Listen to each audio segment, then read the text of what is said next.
Nous lisons dans 2 Timothée. 2 Timothée, à partir du verset 4. 2 Timothée 4.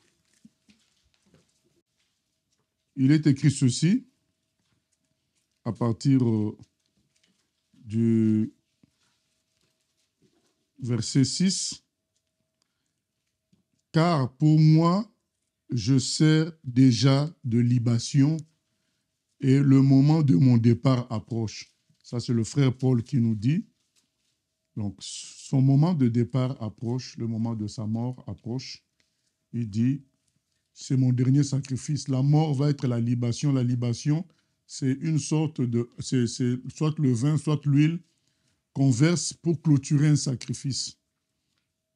Il dit, maintenant, je vais mourir, donc ça va être ma libation, la libation, ma mort, parce que toute sa vie, il s'est sacrifié pour Dieu. Maintenant, la mort va être le liquide, la libation. J'ai combattu le bon combat, j'ai achevé la course, j'ai gardé la foi. Désormais, la couronne de justice m'est réservée. Le Seigneur, le juste juge, me la donnera dans ce jour-là. Et non seulement à moi, mais encore à tous ceux qui auront aimé son avènement, c'est-à-dire qui auront aimé de voir Dieu, de vivre avec Dieu, selon Dieu. Voilà. Aimer l'avènement du Seigneur, c'est ça. Aimer être avec Dieu, selon sa logique à lui, Dieu. Voilà. Nous allons revenir sur tout ça. Verset 9. « Viens au plus tôt vers moi, car Démas m'a abandonné. Par amour pour le siècle présent, et il est parti pour Thessalonique. Crescence est allé en Galatie, Tite en Dalmatie, Luc seul est avec moi. » Voilà, donc nous pouvons nous arrêter là. Il dit, Démas m'a abandonné, et il en donne la raison, par amour pour le siècle présent. Vous voyez, au verset 8, il dit, désormais la couronne de justice m'est réservée, le Seigneur le juste juge me la donnera dans ce jour-là, et non seulement à moi, mais encore à tous ceux qui auront aimé son avènement.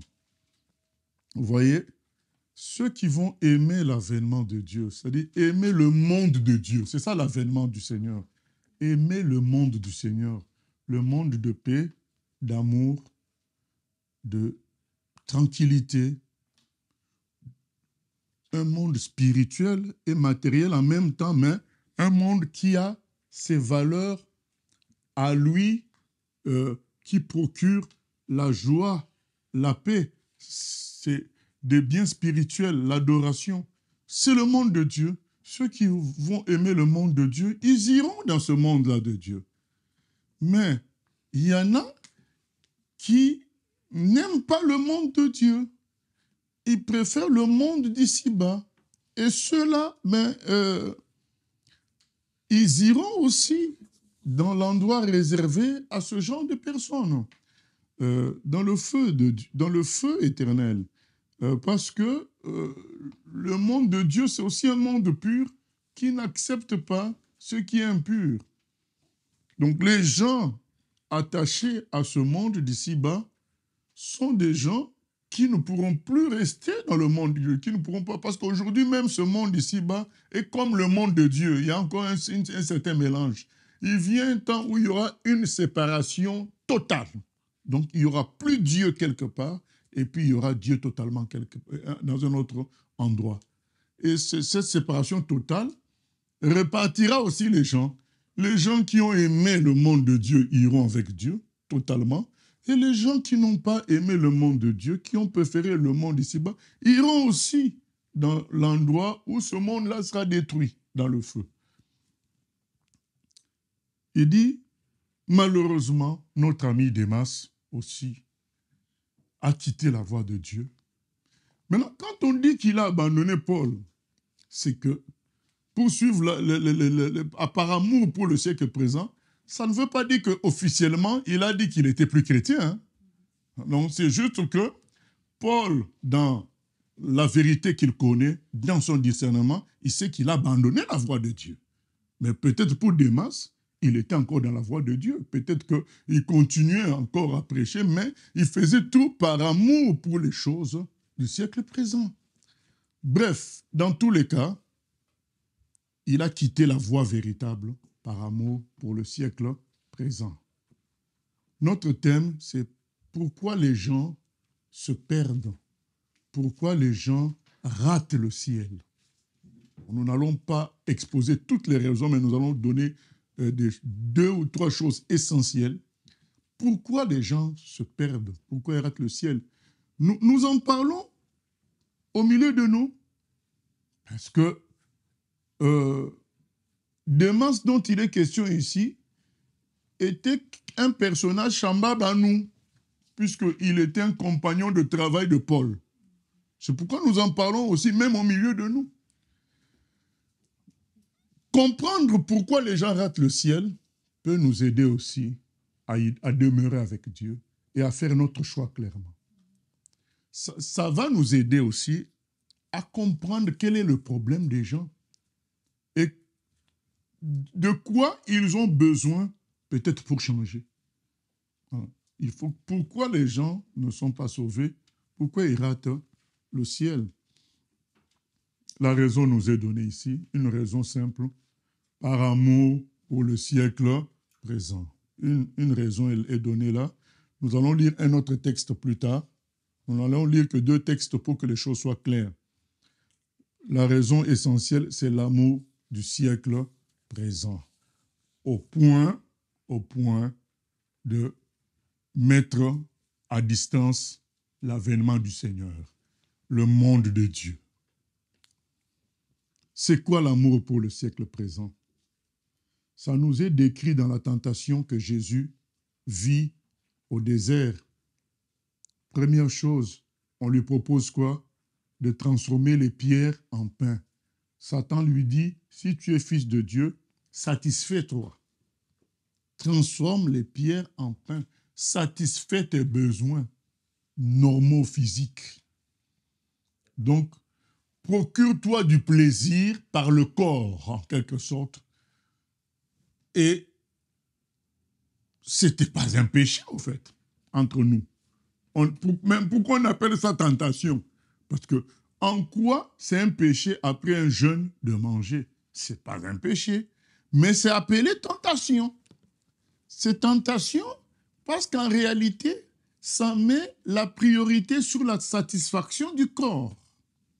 C'est ça la tentation qui se trouve dans cette affaire-là. Si tu es vraiment fils de Dieu, satisfais ton corps légalement comme tu veux. Mais tu as l'opportunité d'avoir des voitures, tu as l'opportunité d'avoir des maisons, tu as l'opportunité d'avoir de l'or. Mais si tu es fils de Dieu, fais-toi plaisir. Donc, mets les plaisirs de la chair en avant. C'est là où se trouvait la tentation, parce que manger en soi n'est pas un mauvais, mais c'est relier ça à Dieu et dire, ben, si tu es fils de Dieu, fais bon ce qui te semble avec ton corps, profite. Aujourd'hui, il y a le terme que les gens utilisent beaucoup, c'est profiter, et que je n'aime pas, puisque profiter, c'est toujours, il y a un côté comme un peu négatif, quoi. Profites-en. Tu es jeune, profite. C'est ce que les gens disent. Et Jésus a résisté à ça. Profiter de quoi? Profiter de la nourriture, de la boisson, des distractions de la jeunesse. Et comme je dis, souvent, le début n'est pas forcément un péché. Que quelqu'un regarde un match, ce n'est pas un péché. Que quelqu'un regarde un film, ce n'est pas un péché. Mais là où ça peut amener, ça peut devenir un péché. Donc que quelqu'un mange, où est le péché dans ça? Que quelqu'un s'habille, il n'y a pas de péché. Mais attention, lorsqu'on te dit « livre-toi à ça », profite. Ça veut dire que tu sois dépendant, attaché à ces choses-là. L'amour du siècle présent, c'est quoi? C'est l'amour de la consommation. consommer la nourriture, la chair et toutes sortes de plaisirs. C'est ça l'amour un des points qu'il y a dans l'amour du siècle présent, c'est la consommation de tout. C'est-à-dire que tu commences à vivre pour du plaisir. Tu ne vis plus pour la connexion avec Dieu, mais tu vis maintenant pour du plaisir. Ton corps doit éprouver du plaisir. Tu dois profiter de ceci, profiter de cela. Tu vis, tu dépends de cela. Il dit, il y a des gens qui préfèrent l'amour de ce siècle. L'amour pour la satisfaction du corps. Or, notre corps doit être comme un véhicule que nous dirigeons. Ce n'est pas lui qui doit nous diriger par ses besoins et ses envies. Voilà. Et il nous est dit que Démas est sorti du chemin de Dieu par amour pour le siècle présent. Voilà pourquoi les gens se perdent. Parce que fondamentalement en eux, ils choisissent ce chemin-là. Je me souviens de quelqu'un, je crois soit il était homosexuel, soit il avait une copine, j'ai oublié, ou vice-versa, elle avait un copain. J'ai oublié exactement, mais c'était lié à un partenaire. Maintenant, elle entend le message, ou il entend le message de l'évangile, et il décide de se convertir. Maintenant, avant d'aller plus loin, il dit au prédicateur, ça veut dire quoi me convertir? Donc, je n'aurai plus... la conséquence, ce sera que ma relation avec le monsieur là, ou bien la dame, sera coupée. Le serviteur lui dit, effectivement, Jésus te donnera des envies nouvelles, tu pourras vivre du ciel. Comme Jésus avait répondu à Satan ce jour-là, le jour de la tentation, l'homme ne vivra pas seulement de pain, mais de toute parole qui vient de la bouche de Dieu. Donc on peut vivre de la relation avec Dieu. Nous ne sommes pas esclaves de la... Nous n'avons pas à être esclaves des choses de la terre, de la consommation terrestre. Et la dame a dit, ah bon, mais moi je ne peux pas. Il dit, mais non, mais c'est Jésus qui te donnera la force. Tu n'auras plus envie. Ah bon, je n'aurai plus envie de tout ça. Non, non, moi je ne veux pas de ça. Vous voyez, donc la personne pouvait être libérée, mais elle a choisi de continuer sur ce chemin-là parce qu'elle allait être privée du plaisir d'avant. Et j'ai oublié vraiment ce cas-là, mais c'était lié à un plaisir. Ça pouvait être aussi la drogue. J'ai oublié de quel plaisir il s'agissait. La personne a carrément dit, mais alors qu'on lui propose la délivrance, on ne lui propose pas par ses propres forces d'arrêter, mais la délivrance du Seigneur qui te donnera des goûts nouveaux, elle a dit non. C'est pour nous dire qu'il y a vraiment des gens qui choisissent le siècle présent. Ils choisissent ça. Ils veulent consommer comme les païens, comme ils choisissent vraiment cela. Comme à l'époque où les gens ont dit à Dieu, nous voulons un roi comme les autres pays. Nous ne voulons pas d'avoir juste un roi spirituel comme les Samuel, un berger spirituel comme les Moïse. Nous voulons un roi comme les autres pays. Et Dieu leur a expliqué les dangers qu'ils encouraient d'avoir un roi comme dans les autres pays. Mais ils ont choisi cela. Et c'est la même chose avec les choses de ce siècle. Dieu nous prévient, attention, il y a un piège dans l'affaire. Dans ce plaisir-là, dans la consommation, il y a un piège. C'est que ça entraîne une forme d'esclavage.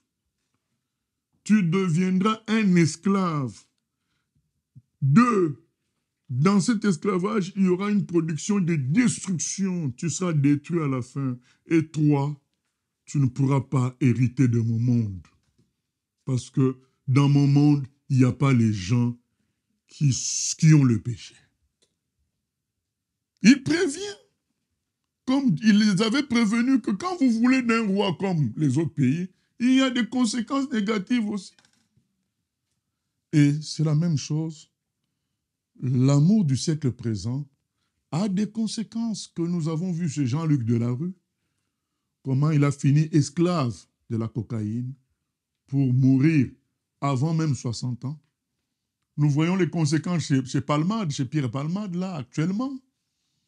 Nous avons vu les conséquences chez Michael Jackson, qui n'a même pas atteint 55 ans avec tous ces milliards, qui est devenu esclave des enfants. Il est devenu pédophile. Esclave du propofol, une drogue anesthésiante. Pourquoi? Parce que ce monde-là de consommation, c'est un monde de démons qui après te possèdent, ils te font faire des choses horribles. Et Dieu nous prévient attendez, attention.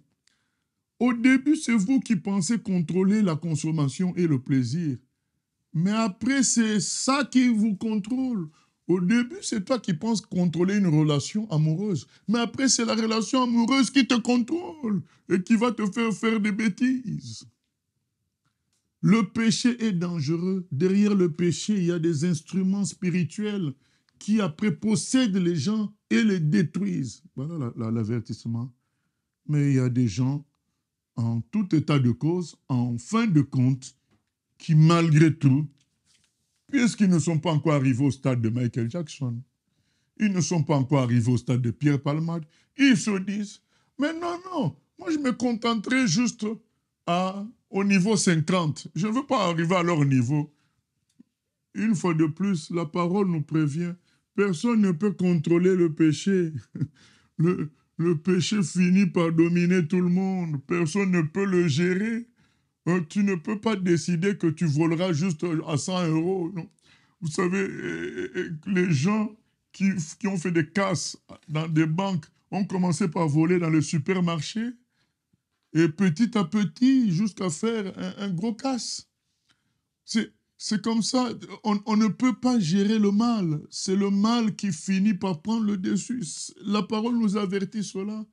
L'amour pour le siècle présent entraînera un esclavage. Personne ne peut gérer. Il y a des gens qui ont commencé leur vie, ils détestaient l'homosexualité, mais par le chemin de fétiche, le chemin du succès, on va te dire à un moment donné, messieurs, si tu veux le succès pour 5 ans, ben, tu dois donner ton corps à un autre homme.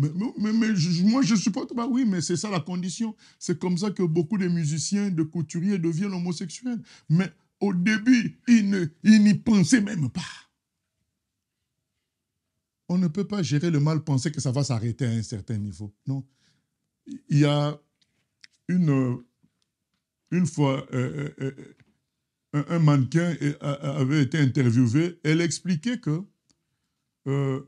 elle était devenue alcoolique, pas parce qu'elle prenait de l'alcool avant. Elle a dit non, pas du tout.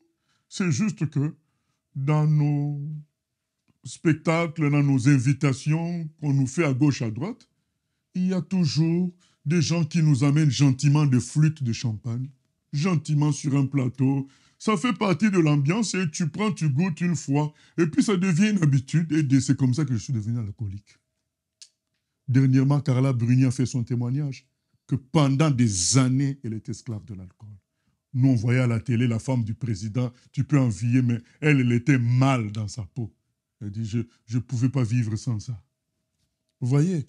Donc, ce n'est pas gérable, le mal. Ça va toujours loin.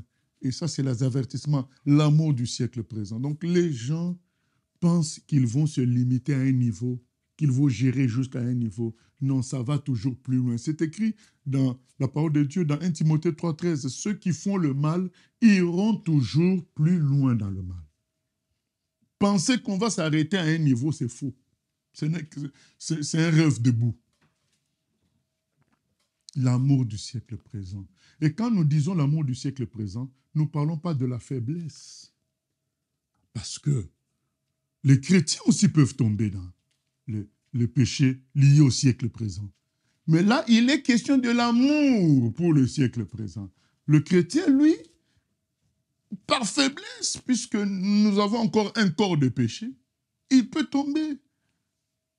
même certains humains qui ne sont pas encore chrétiens, qui n'ont pas encore rencontré Jésus, ils peuvent tomber, mais avec certains, vous discutez, vous comprenez qu'ils ne veulent pas de la vie de péché. Ils ne veulent pas, ils ne veulent pas de comment le monde veut que nous vivions. Ils ne veulent pas. Il y en a qui ne veulent pas, ils n'ont pas encore reçu l'évangile, n'ont pas encore été prêchés, mais ils ne veulent pas de ça. Mais il y a des gens qui décident que, bon, c'est comme ça que je veux vivre. Voilà une des raisons essentielles qui font que les gens ratent le ciel. L'amour du siècle présent. Ce qui est grave, nous venons de lire que l'un d'entre nous est tombé dedans, Démas. Dans l'amour du siècle présent, là j'ai cité la consommation. Il y a la deuxième tentation de Jésus, c'était quoi? C'était là, on lui a dit, si tu te prosternes devant moi, je te donne le pouvoir sur cette terre. Le pouvoir avec les richesses qui vont avec. Parce que moi, j'ai le pouvoir. Je te donne les royaumes de cette terre. À condition que tu te prosternes. Donc, un compromis direct.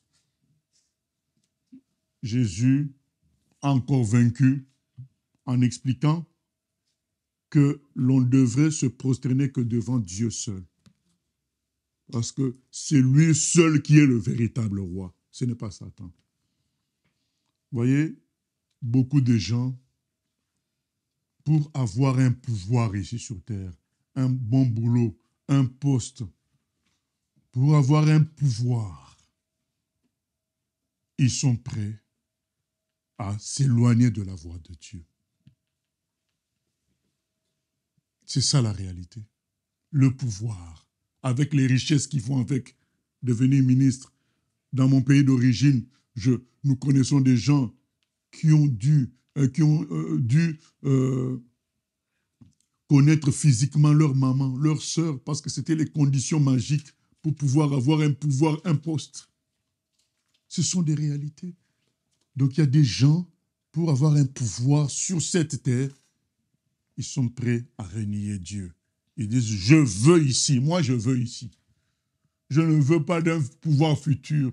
Et Jésus, lui, qui savait qu'il y a un temps où il allait clairement être consacré roi de l'univers, publiquement, a préféré attendre ce temps-là. Il y a des gens qui ne veulent pas attendre. Ils veulent le pouvoir maintenant. C'est ça, bien-aimé, qui fait perdre beaucoup de personnes. Tu veux le pouvoir maintenant. Tu veux l'honneur maintenant. Tu ne veux pas que tu sois humilié. On t'a crié dessus. Il faut que tu répondes maintenant. Il faut que tu règles les choses maintenant. Tu ne peux pas accepter une position où tu serais inférieur. Le pouvoir, c'est maintenant. Et le pouvoir, c'est maintenant là. Ça te conduit à l'impolitesse, à la résistance, ça te conduit à vouloir t'affirmer, ça te conduit à vouloir te battre physiquement parce que tu dois t'imposer maintenant, le pouvoir maintenant. C'est comme ça que beaucoup ratent le ciel, ils ratent le royaume de Dieu. Le pouvoir maintenant, je dois être chef maintenant. Troisième élément concernant l'amour du siècle présent, c'est la gloire. C'est le plus fort de tous. La gloire. On a dit à Jésus, si tu tombes du haut du temple, Dieu a promis que les anges t'empêcheront de toucher le sol. Et bien sûr, après ça, si tu fais ça en public, tu tombes d'un immeuble, tu restes vivant. La conséquence, c'est quoi? Succès phénoménal. Quelqu'un qui tombe d'un immeuble, qui reste vivant, c'est la gloire. Ça, c'est la tentation qui fait tomber les plus forts. L'envie de gloire. C'est la tentation qui a fait tomber Adam. Il y a, bien sûr, la tentation de la chair, c'est-à-dire manger le fruit, mais il y avait cette tentation, vous serez comme Dieu, vous aurez la gloire. Eh bien, c'est ça qui fait que beaucoup à cause de cela, ils veulent la gloire, le succès, être applaudi, être le plus beau, la plus belle. C'est comme ça qu'ils scellent leur sort pour aller en enfer. Ils décident de prendre ce chemin-là. Or, Dieu dit dans Ésaïe 42:8, « Je ne donnerai ma gloire à personne. » Vous savez, c'est un chemin sans fin. Nous avons vu, nous avons un certain âge, nous avons vu des femmes belles comme des hommes beaux prendre quand même des fétiches pour avoir des femmes ou des hommes. Alors qu'ils ont tout pour ça. C'est comme ça que Satan rend fou. Tu vas encore prendre des fétiches dont tu n'as pas besoin, mais parce que tu es pris par la volonté de gloire, de chercher la gloire ici sur terre. Et c'est comme ça que les gens choisissent le mauvais chemin. Est-ce que vous avez remarqué que dans tout ce que j'ai cité, aujourd'hui, beaucoup de chrétiens sont concernés.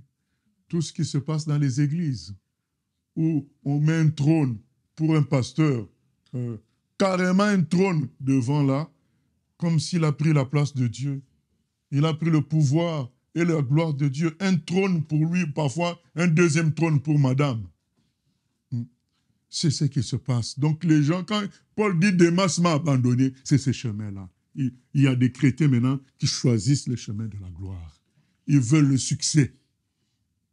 Ils veulent qu'on fasse les j'aime quand ils font une prédication. Mettez vos j'aime. Mais non, mais attends, qu'est-ce qu'il y a? Non, il faut le succès. Partagez, mais non. Nous, Dieu nous demande de parler. C'est lui qui sait comment il va partager ça. Il ne nous a pas demandé de... Mais tu prêches en même temps, tu veux que les gens partagent. Non. Quand Jésus faisait les miracles, il disait même aux gens, ne dites pas. Tellement il était sûr de lui, sûr de son Dieu. Si nous sommes sûrs de Dieu, nous n'avons qu'à prêcher, à faire ce que Dieu nous demande. Vous savez, aujourd'hui, le Seigneur m'a mis à cœur encore ce qui se passait avec l'apôtre Pierre. C'est-à-dire que Dieu parle à Corneille d'aller chercher des gens, d'aller chercher Pierre, d'envoyer des gens chercher Pierre pour que Pierre lui annonce la parole de Dieu. Donc, un prédicateur n'a rien à forcer. C'est Dieu qui prépare les choses. Et quand Pierre arrive chez Corneille, Corneille avait invité les voisins. Dieu prépare. Nous n'avons pas à rechercher la publicité pour, comme on dit, partager. Non. Nous devons évangéliser. Nous devons parler de Dieu. Mais pas faire de la publicité pour nous, pour notre prédication ou pour ce que nous faisons. Non. Pour Dieu, nous annonçons Dieu. Nous ne faisons pas sa pub. Nous l'annonçons. Inviter les gens, nous pouvons inviter. Mais faire comme si nous sommes incontournables, faire la pub, non. Tout cela se passe là, l'amour pour le siècle présent, la prédication de l'évangile de prospérité, c'est ça? Tu vas réussir ton mariage. Si tu fais ceci, tu fais cela. Si tu sèmes, tu vas récolter, tu seras riche. Donc, profite de ce siècle. Dieu veut te faire profiter de ce siècle, l'amour de ce siècle. Or, l'évangile, c'est sème ici sur terre pour récolter au ciel. Mais ils ont changé les choses. Maintenant, c'est ce siècle. Maintenant, nous, ensemble, nous venons de lire, non? Démas a abandonné la voie à cause de l'amour de ce siècle. C'est la mode dans les milieux chrétiens. Beaucoup ont déjà abandonné la voie depuis longtemps parce qu'ils suivent l'amour du siècle présent. Ils vivent pour l'argent. Ils prient même pour ça. Seigneur, je veux beaucoup d'argent. Seigneur, ils prient même alors qu'ils sont déjà sortis parce que Dieu dit, cherchez d'abord le royaume des cieux et vous aurez le reste. Mais eux, ils pensent parfois être avec Dieu. Mais alors qu'ils sont en réalité attachés à ce siècle. C'est tout. Nous lisons un deuxième passage dans 2 Thessaloniciens chapitre 2.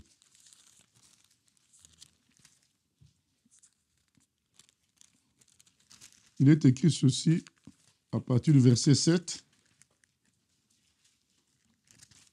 2 Thessaloniciens 2 à partir du verset 7. Car le mystère de l'iniquité agit déjà. Il faut seulement que celui qui le retient encore ait disparu. Et alors paraîtra l'impie que le Seigneur Jésus détruira par le souffle de sa bouche et qu'il l'anéantira par l'éclat de son avènement. Ah, là, il est encore question de l'avènement du Seigneur. Le Seigneur viendra récupérer les gens qui sont en lui. Et quand il viendra, il détruira l'impie, celui qui entraîne les gens dans le mal. Par l'éclat de son avènement. L'apparition de cet impie se fera par la puissance de Satan. Ce mystère-là est en train d'agir. Et dans l'Église, n'en parlons pas. L'Église officielle, l'Église visible, le mystère de l'iniquité, le mal agit. Les gens prient même pour le mal sans s'en rendre compte. L'apparition de cet esprit se fera par la puissance de Satan avec toutes sortes de miracles, de signes et de prodiges mensongers, de faux miracles, signes et prodiges. Il y a même la mode aujourd'hui des faux miracles inventés. Là c'est des pouvoirs, là c'est des miracles, des faux miracles, mais venant quand même de puissances mystiques. Mais aujourd'hui, dans beaucoup de prétendues assemblées, surtout en Afrique et aux États-Unis, il y a le système des gens qui viennent faire comme une mise en scène, ils inventent des faux miracles.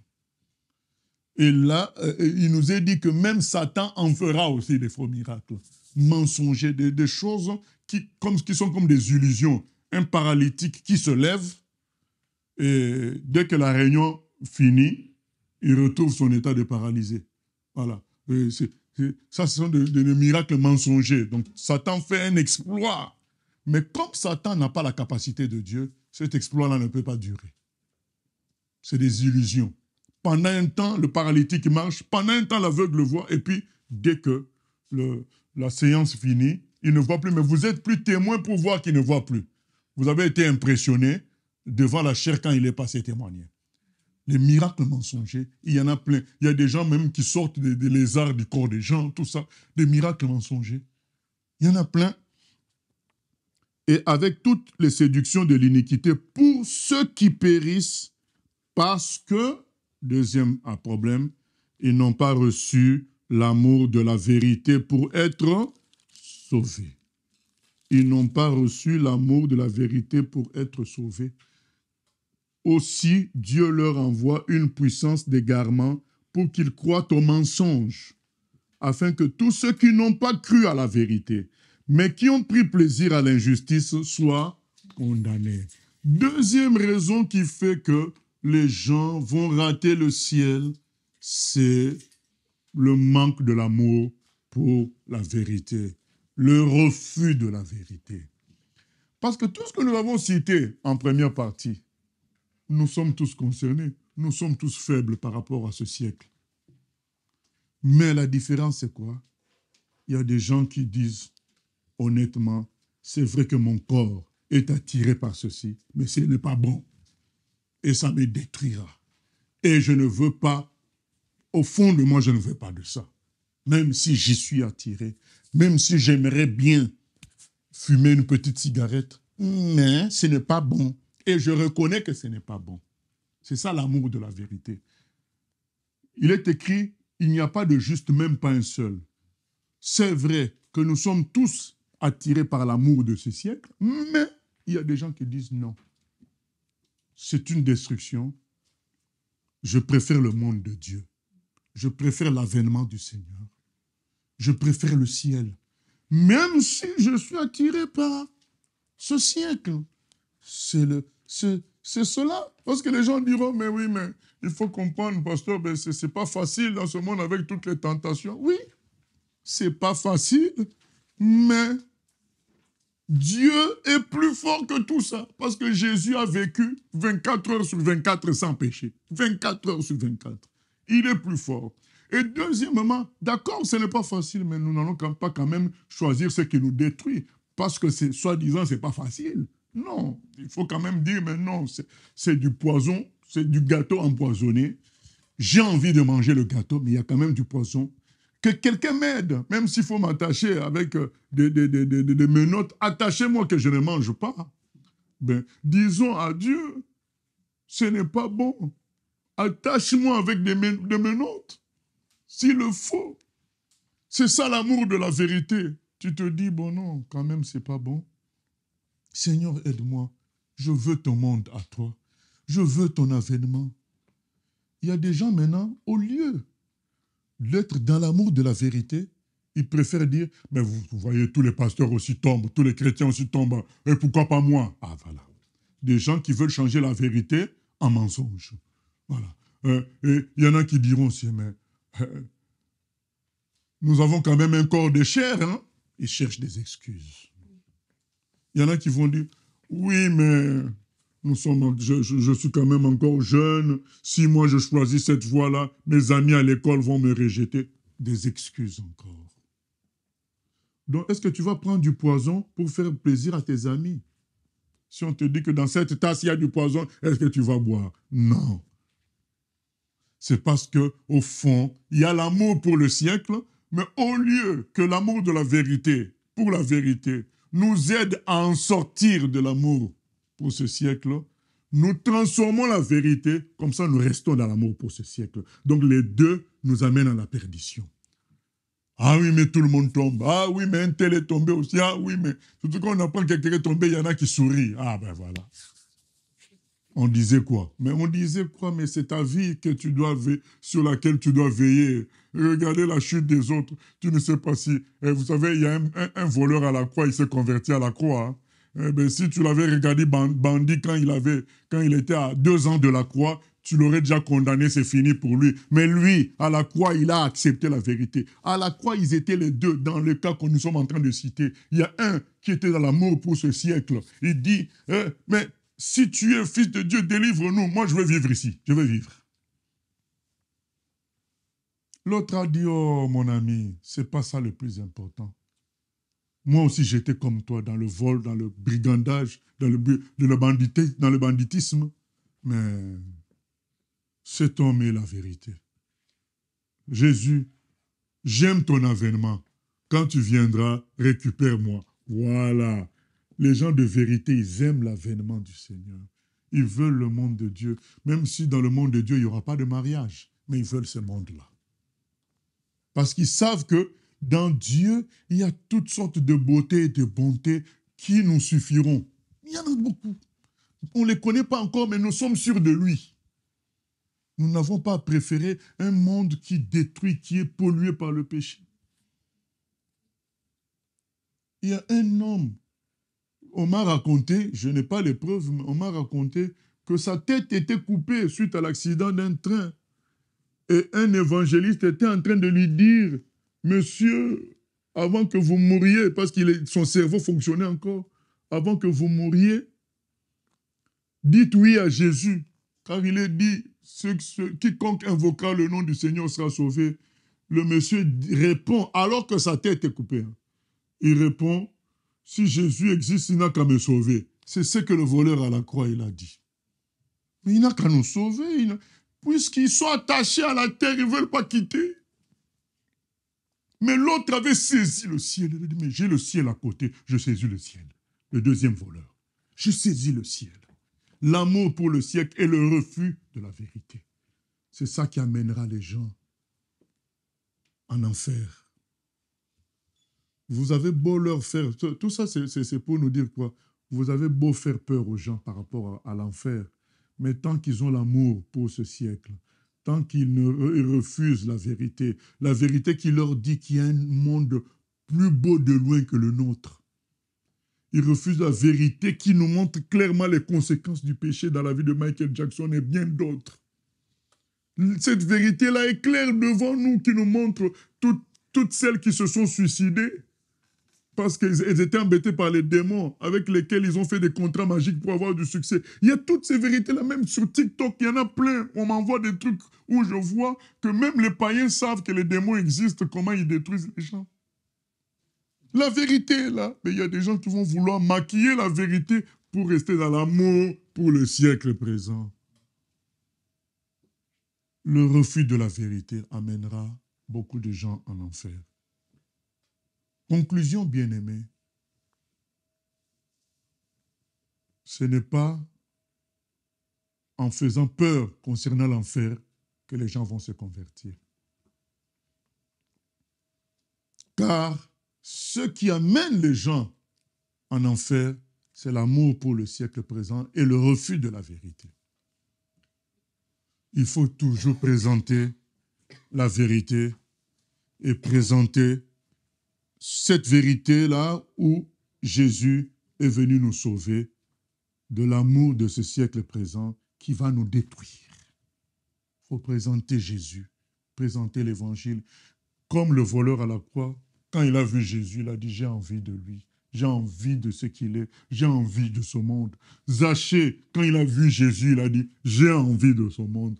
Présentons Jésus pour que les gens choisissent entre le monde de Jésus, entre la vérité et le monde d'aujourd'hui, le siècle présent et le mensonge. C'est le choix que les gens ont à faire. Nous avons à présenter le Jésus qui a vécu sans s'enrichir, qui a donné sa vie pour les autres, qui n'a pas cherché l'or et l'argent de ce siècle, alors qu'il pouvait l'avoir fois des milliards. Jésus pouvait, il a créé de l'or dans le ventre d'un poisson quand il a demandé à Pierre d'aller pêcher. Il pouvait créer des poissons, il pouvait tout faire. Mais il a préféré l'élévation d'en haut, le siècle à venir, avec son Père au ciel. C'est ça que nous devons présenter aux gens, leur dire, vous avez à choisir entre le siècle présent, le mensonge qui est, et Jésus, le siècle à venir, la vérité. C'est le choix à faire. On a beau dire, il y a l'enfer, il y a des gens, dès qu'ils sont dans l'amour pour ce siècle, ils vont même cacher, transformer cette vérité de l'enfer, ils n'auront même plus la sensation de l'enfer. Tellement ils vont maquiller cette vérité-là, ils vont transformer ça, et ils vont continuer dans leur... En réalité, ils sont attachés par ce siècle. Ils vont chercher des justifications. Présentons la vie de Christ et le ciel tel que la Bible nous en parle, et les gens ont un choix à faire. Comme Jésus était à la croix, il s'est présenté aux deux voleurs. Un a choisi le ciel, un a choisi la terre. Et celui qui a choisi le ciel a été sauvé. Choisissons, bien-aimés, même si nous sommes des chrétiens, des massages à lâcher le Seigneur à cause de ce que nous venons de dire. Nous avons un choix à faire ou à confirmer. Qu'est-ce que nous choisissons? Le siècle à venir, la vérité Jésus ou le siècle présent avec sa perdition. Que le Seigneur nous amène à faire le bon choix au nom de Jésus. Amen. Seigneur, nous venons prier que tu nous amènes à faire le bon choix. Nous savons que la chair préfère le siècle présent, mais nous, en nous, il y a l'esprit, ton esprit, qui nous a donné le goût des choses du ciel, qui nous a donné le goût de toi, Jésus. C'est toi que nous avons choisi comme le deuxième voleur à la croix. Il a dit, maintenant que j'ai le ciel devant moi, l'éternité dans la gloire, loin des vicissitudes de la terre, loin de l'injustice, loin du mensonge, loin de l'esclavage à la drogue, l'esclavage à la violence, loin de la folie de ce monde. Oh, Jésus, souviens-toi de moi quand tu viendras dans ton règne. Seigneur, je viens te dire que je choisis ton avènement, je choisis ton monde, je te choisis. Et qu'il en soit ainsi pour tous les bien-aimés qui écoutent d'une manière ou d'une autre. Au nom de Jésus. Amen. Gloire à Dieu.